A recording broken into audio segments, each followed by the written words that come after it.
Outside of refrigeration, obviously we look at the rooftop side of things too, all the air conditioning and heating. The guys have been out there doing a lot of audits on those. We've been installing some of those too and gathering up a lot of the information on some of these locations. What percentage would you say of those are older technology versus newer technology? So those are pretty heavily dependent on area and also client, but I would say 70%, 75% are still older technology, and you get into a lot of these accounts and you just go through and almost 100% needs an upgrade of some sort.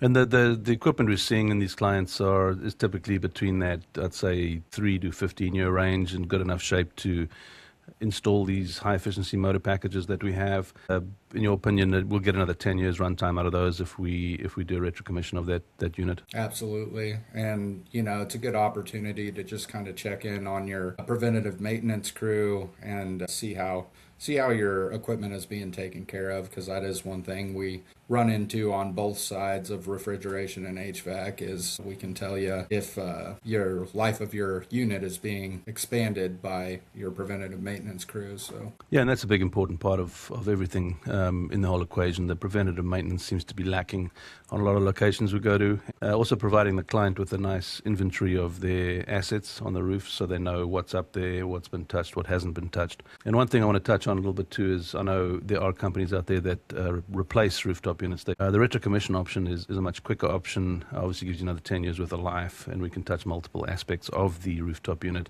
I just think it's a much better option logistically, and also the savings you obtain by doing that is very similar to replacing a new old rooftop with a new rooftop. So great option there.